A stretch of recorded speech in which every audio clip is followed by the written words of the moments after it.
Assalamualaikum warahmatullahi ta'ala wabarakatuh. Bismillahirrahmanirrahim. Alhamdulillah nahmaduhu wa nastaghfiruhu wa na'udzu billahi min shururi anfusina wa min sayyiati a'malina. Man yahdihillahu fala mudilla lahu wa man yudlil fala hadiya lahu. Wassalatu wassalamu ala sayyidina Muhammadin sayyidil anbiya'i wal mursalin wa ala alihi wa sahbihi ajma'in. فإن أصدق الحديث كتاب الله تعالى وخير الهدي هدي سيدنا محمد صلى الله عليه وسلم وشر الأمور محدثاتها وكل محدثة بدعة وكل بدعة ضلالة وكل ضلالة في النار. سبحانك لا علم لنا إلا ما علمتنا إنك أنت العليم الحكيم ولا حول ولا قوة إلا بالله العلي العظيم. Sidang pendengar IKIM FM yang dimuliakan Allah dan dikasihi Rasulullah sallallahu alaihi wasallam, kembali kita bertemu dalam ruangan hadis 40 dalam rancangan Pondok Warisan. Terlebih dahulu saya mengucapkan terima kasih kepada penerbit rancangan Ustaz Mahathir Syahrudin, juga petugas-petugas lain di Radio IKIM yang sama-sama menjayakan program-program berorientasikan dakwah demi untuk memberi kefahaman agama kepada umat Islam di Malaysia khususnya. Moga-moga Allah Subhanahu wa taala memberkati kita dan ahli keluarga serta umat Islam keseluruhannya. Untuk kali ini insya-Allah kita akan membicarakan hadis yang kelima daripada hadis 40 yang dikumpulkan oleh Imam Nawawi rahimahullahu taala. Jadi sebelum itu insya-Allah kita akan memohon pada Adi Muhammad Faiz untuk membacakan nas hadis bersanadin muttasil ila al-Imam Al-Hafiz Al-Muhaddith Imam Nawawi rahimahullahu ta'ala wa nafa'ana bi'ulumi wa barakatihi amin.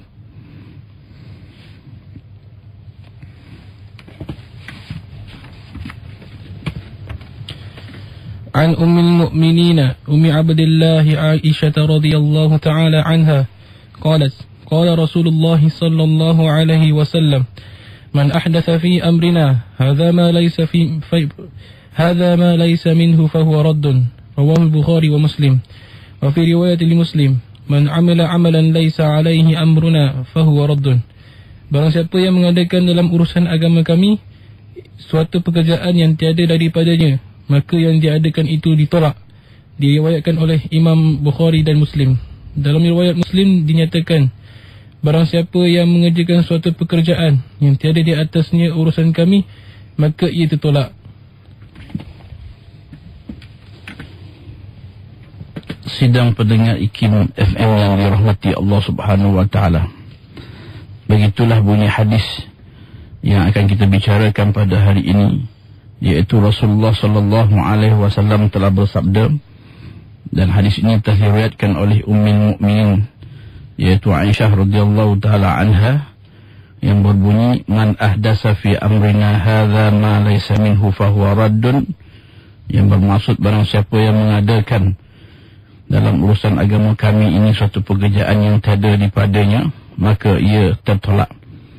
Begitu juga dalam riwayat yang lain daripada Bukhari, daripada Muslim, bahwasanya Rasulullah sallallahu alaihi wasallam bersabda, man amila amalan laisa alaihi amruna fahuwa raddun, yang bermaksud barang siapa yang mengerjakan suatu pekerjaan yang tiada di atasnya urusan kami, maka ia tertolak.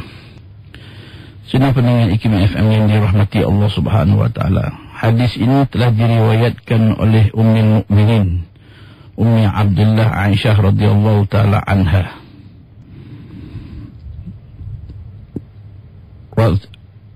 Ummul Mukminin Aisyah radhiyallahu taala anha adalah merupakan salah seorang daripada isteri Rasulullah sallallahu alaihi wasallam, yang mana keseluruhan isteri Rasulullah sallallahu alaihi wasallam dipanggil Ummul Mukminin sebagai gelarannya.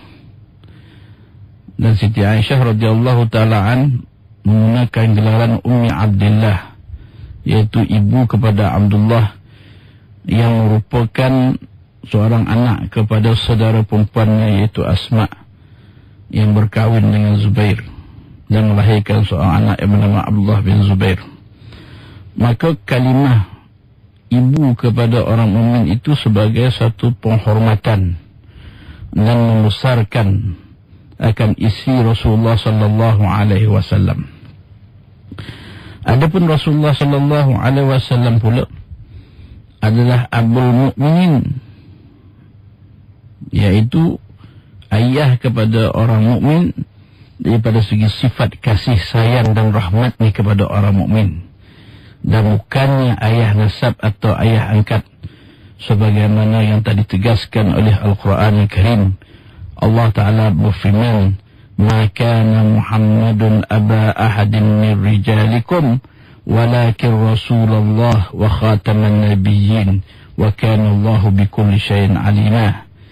Dan tidaklah Muhammad itu ayah kepada seorang daripada lelaki-lelaki kamu, tetapi dia adalah Rasulullah dan penyudah kepada para nabi, dan adalah Allah Subhanahu wa ta'ala itu maha mengetahui atas segala sesuatu.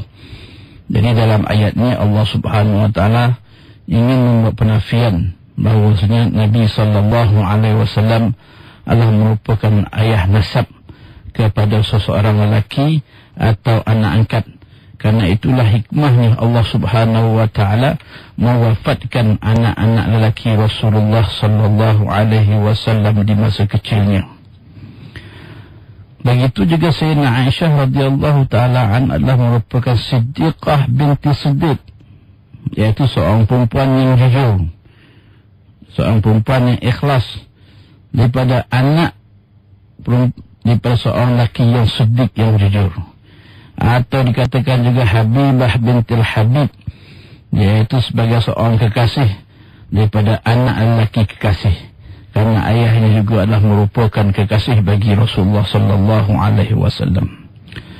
Maka Siti Aisyah radhiyallahu taala an adalah merupakan di antara isi Rasulullah sallallahu alaihi wasallam yang mempunyai pelbagai kelebihan dan ketinggian akhlaknya dan juga ketinggian amal ibadahnya yang tidak boleh untuk ditandingi oleh kebanyakan perempuan yang lain.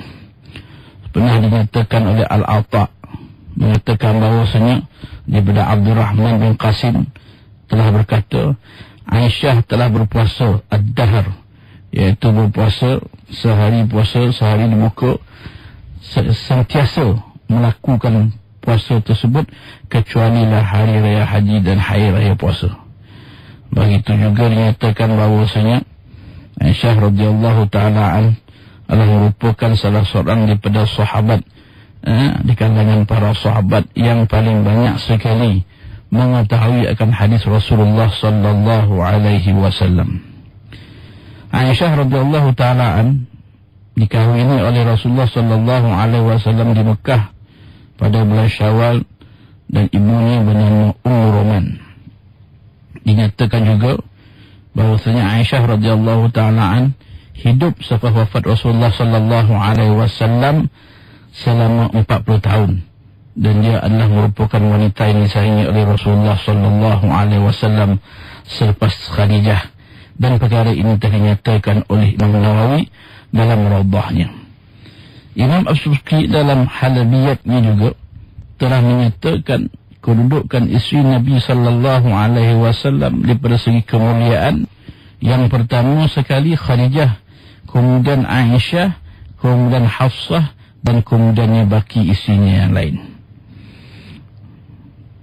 Ahli hadis meriwayatkan hadis ini daripada sebanyak ahli hadis telah meriwayatkan hadis daripadanya sebanyak 2,210 hadis.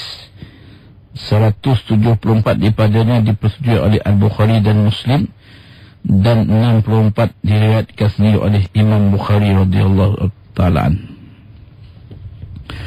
Begitu juga Az-Zuhri telah menyatakan terhadap kelebihan Aisyah radhiyallahu ta'ala an dengan katanya, "Lau jama'a ilmu Aisyah ila ilmi jami'i azwajan Nabi sallallahu alaihi wasallam kana ilmu Aisyah akthar."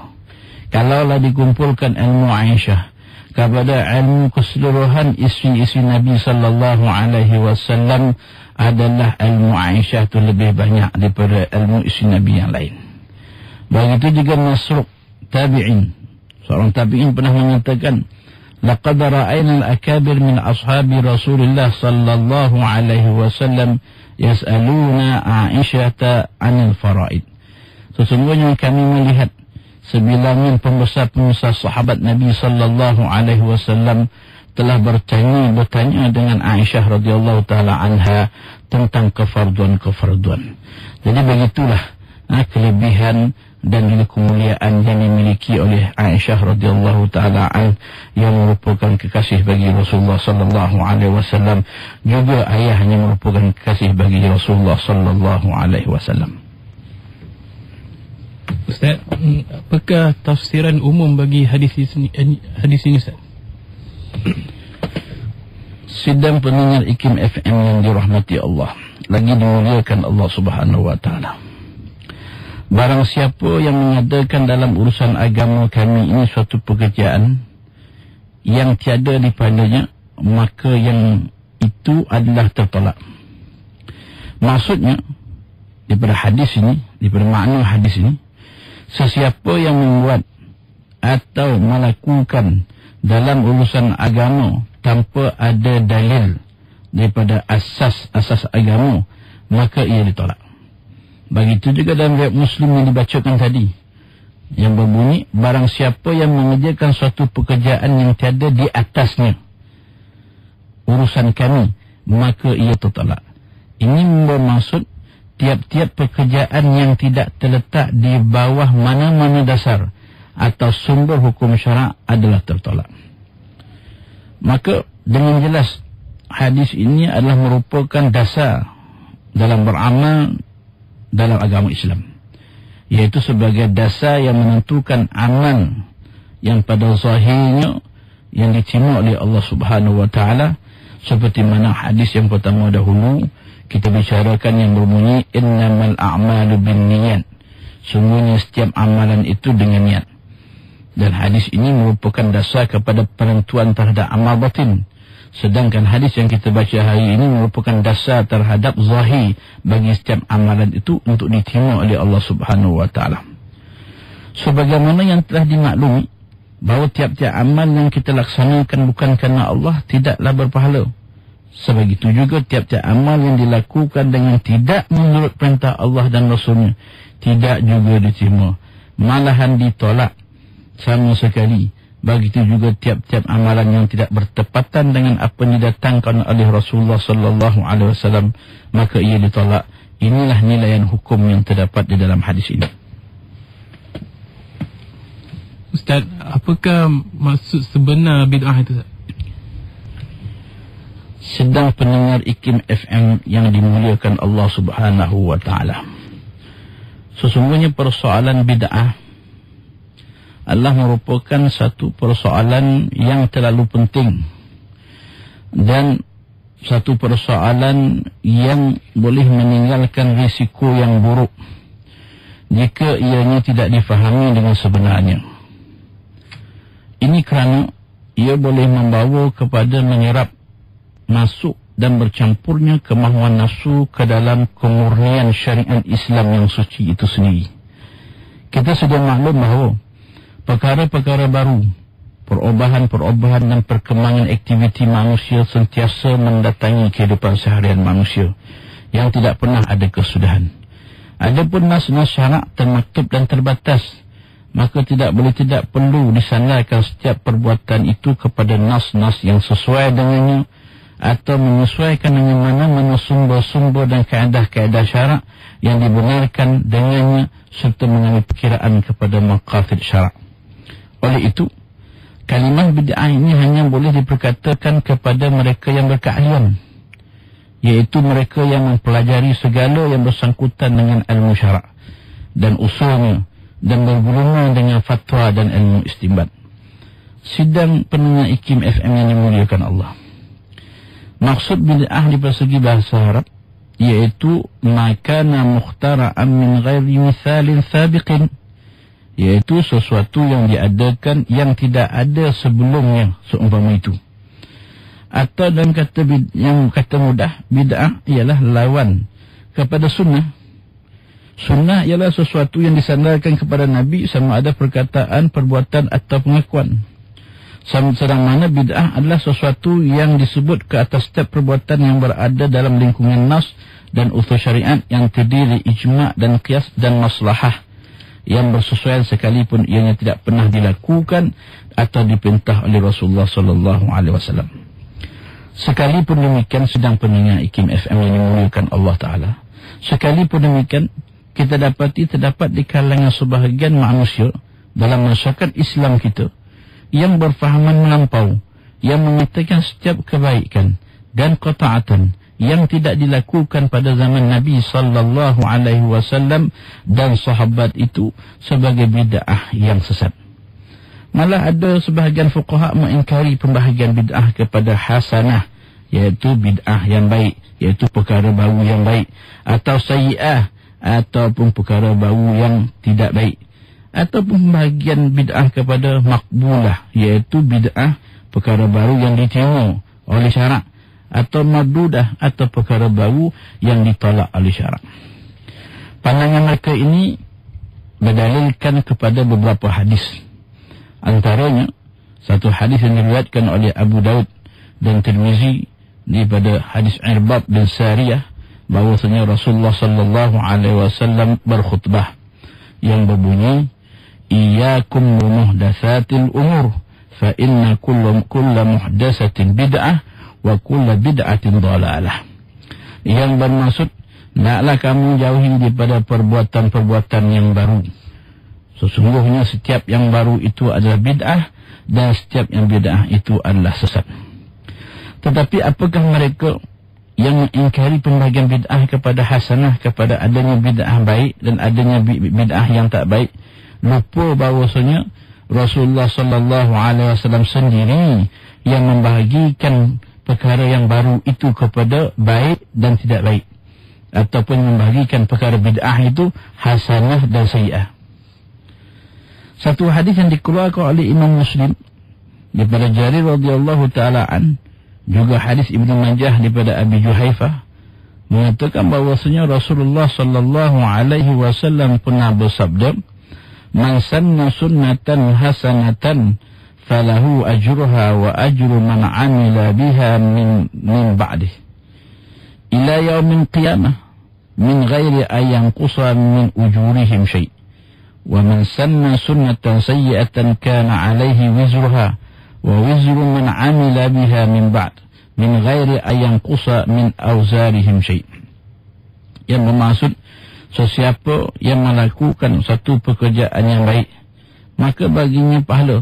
Sesiapa yang telah melakukan atau membuat sesuatu sunnah yang baik, maka baginya pahala, dan pahala bagi orang yang melakukannya selepasnya hingga ke hari kiamat, tanpa ada kurangnya daripada pahala yang dilakukan oleh mereka.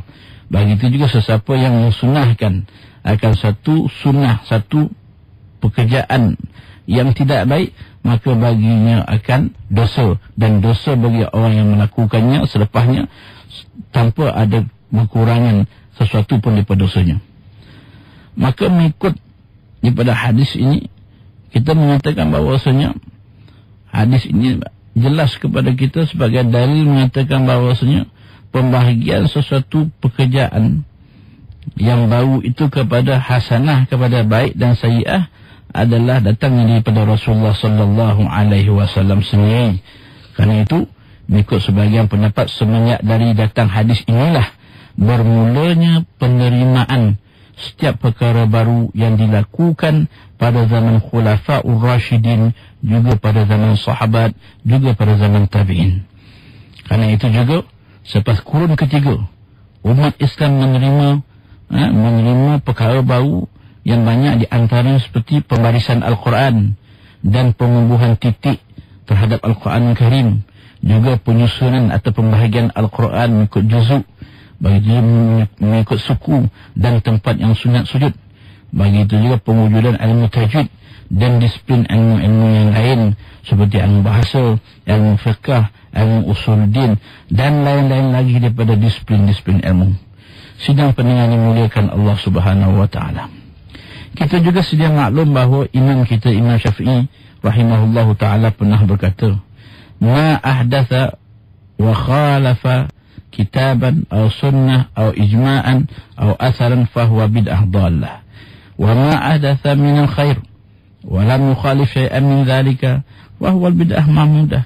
Tiap-tiap sesuatu perkara baru yang bercanggahan dengan kitab, bercanggahan dengan sunnah, bercanggahan dengan ijma' dan bercanggahan dengan asar daripada sahabat, maka itu adalah bid'ah yang sesat. Begitu juga setiap perkara yang baru daripada kebaikan dan tidak bercanggah dengan sesuatu daripada demikian itu, tidak bercanggah dengan Al-Quran, tidak bercanggah dengan sunnah, tidak bercanggah dengan apa yang telah disepakati atau diijma'kan oleh Islam, oleh umat Islam. Begitu juga tidak bercanggah dengan asal sahabat, maka perkara baru itu adalah dikira sebagai bid'ah mahmudah, iaitu bid'ah yang elok, yang dikira elok, yang dipandang elok oleh Islam.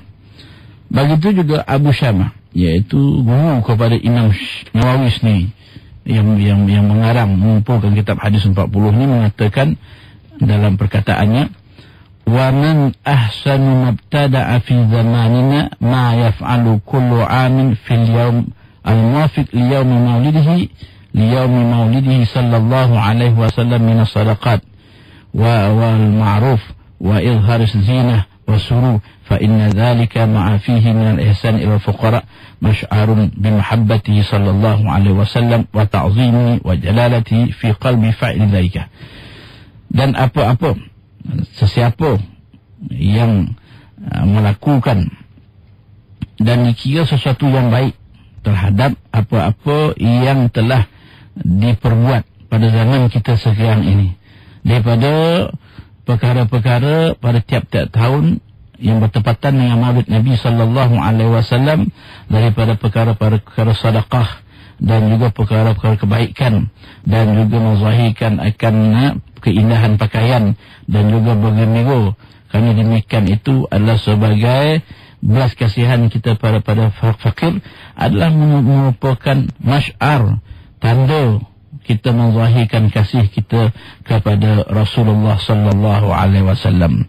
Maka Abu Syamah mengatakan bahawasanya perbuatan yang dilakukan oleh umat Islam ketika mana bertepatan dengan ilahi Rasulullah sallallahu alaihi wasallam pada Rabiul Awal, yang merupakan perbuatan yang baru, itu adalah merupakan di antara bid'ah yang paling elok, yang dipuji, kerana dia boleh mendatangkan, menambahkan kecintaan kita kepada Rasulullah sallallahu alaihi wasallam. Maka kesimpulannya dapat kita menyatakan bahawasanya kenyataannya menyatakan tidak diterima sesuatu yang baru itu bukan kerana tidak pernah dilakukan oleh Nabi sallallahu alaihi wasallam dan sahabat, tetapi sebenar hakikatnya kerana ia bertentangan dengan nas atau dasar-dasar syarak serta kaedah-kaedah peristinbatan hukum.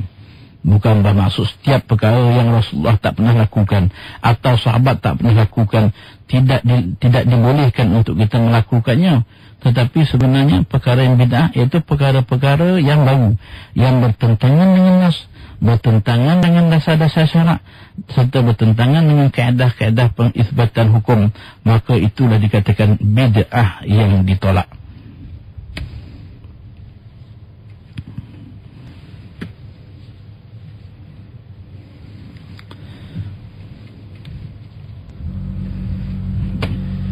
Ustaz, apakah pengajaran yang boleh kita dapat daripada hadis ni, Ustaz? Sudah pendengar IKIM FM yang dirahmati Allah Subhanahu wa taala, berdasarkan daripada perbicaraan hadis yang membahaskan hadis yang kelima yang kita bicarakan pada malam yang bahagia ini, maka dapatlah kita mengambil sedikit pengajaran daripadanya, iaitu di antaranya yang pertama sekali, wajib mengikut syarak dan tidak keluar daripadanya serta menjauhkan diri daripada bid'ah yang bercanggah dengan dasar syarak.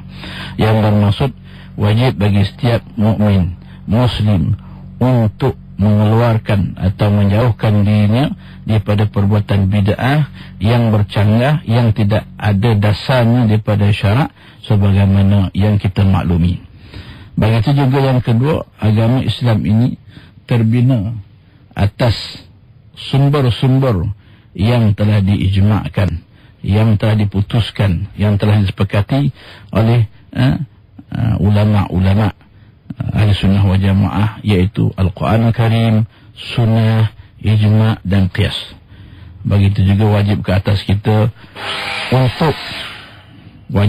kita untuk memerangi amalan bid'ah dalam masyarakat yang benar-benar bertentangan dengan dasar-dasar syarak sebagaimana yang telah diterangkan oleh para ulama kita dengan jelas, perkara-perkara yang bid'ah yang menyalahi akan syariat yang tadi diutuskan kepada Nabi kita, Nabi sallallahu alaihi wasallam. Maka bid'ah juga adalah merupakan perkara-perkara yang menyebabkan seseorang itu ditolak akan agama dan imannya kerana dia bercanggah dengan dasar-dasar syarak. Begitu juga nyatakan bahawasanya pembahagian bid'ah sebenarnya adalah datangnya daripada para mujtahidin yang mana mereka mempunyai kemahiran dan juga mempunyai pengetahuan yang luas terhadap hukum syarak, asas-asas syarak dan juga maqasid syarak. Kerana itu perlulah bagi kita untuk berhati-hati supaya jangan kita memperkatakan sesuatu yang berkaitan dengan agama sedangkan kita bukan berkeahlian dalam bidang itu, maka akan menyebabkan agama kita dan juga umat Islam keseluruhannya terfitnah, dan ini adalah amat membahaya kepada agama kita dan juga umat Islam itu sendiri.